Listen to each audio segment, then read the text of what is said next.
కన్నతల్లిని కంటికి రెప్పలా చూసుకో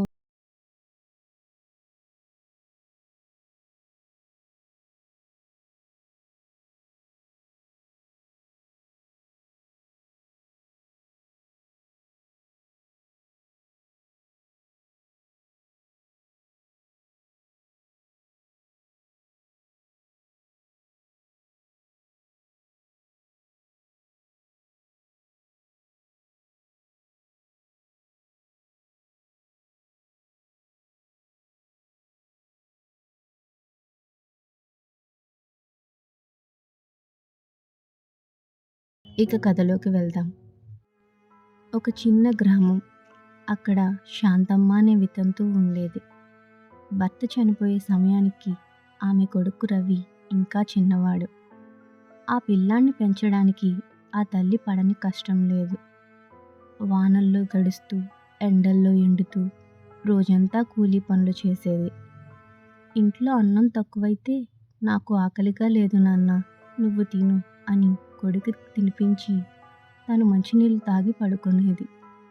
అలా ప్రాణం పోసి పెంచిన కొడుకు రవి పెద్దయ్యాక మంచి ఉద్యోగం సంపాదించాడు.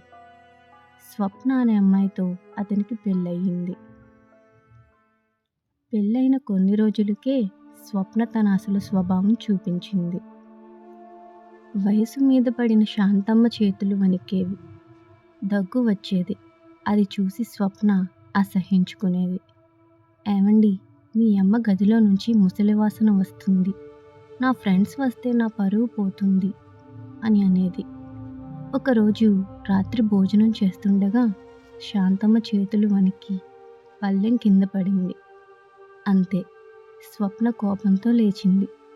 రేపటి నుంచి ఈమె మనతో టేబుల్ మీద కూర్చోకూడదు, వంటగది బయట చెక్క పళ్ళెంలో అన్నం పెట్టండి అని చెప్పి వెళ్ళిపోయింది. రవి భార్య మాటలకు ఎదురు చెప్పలేక మౌనంగా నిలబడ్డాడు. ఆ ముసలి తల్లి తన కన్నీళ్లను దాచుకుంటూ వరండాలో నేలపై కూర్చుని పాత చెక్క పళ్ళెంలో అన్నం తినడం మొదలుపెట్టింది. ఇదంతా వారి 5 ఏళ్ల కొడుకు ఆర్యన్ గమనిస్తున్నాడు. ఒక సాయంత్రం ఆర్యన్ చెక్క ముక్కలను తీసుకొని చాకుతో ఏదో చెక్కుతున్నాడు. రవి దగ్గరకు వెళ్ళి అడిగాడు, ఏం చేస్తున్నావు నాన్నా?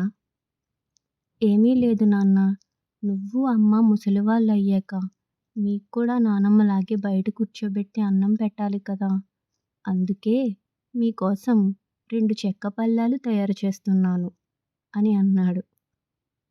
ఆ మాట విన్న వెంటనే రవి, స్వప్న ఇద్దరికీ భూమి కదిలినట్టు అనిపించింది. తాము చేసిన తప్పు తమ బిడ్డ మీద పడిన ప్రభావం అర్థమయ్యింది. స్వప్న పరిగెత్తుకుంటూ వెళ్ళి అత్తమ్మ కాళ్ళపై పడిపోయి ఏడ్చింది. ఆ రోజే ఆ చెక్క పళ్ళాన్ని విరిచి శాంతమ్మను గౌరవంగా లోపలికి తీసుకువచ్చారు. ఈ కథ మనకి ఏం చెప్తుందంటే, మనము తల్లిదండ్రులకు ఇచ్చే గౌరవమే రేపు మన పిల్లలు మనకి ఇచ్చే బహుమతి. మీరు మీ తల్లిదండ్రులను ప్రేమిస్తే ఈ వీడియోని లైక్ చేయండి. ఇలాంటి కథల కోసం సబ్స్క్రైబ్ చేయండి. ధన్యవాదాలు.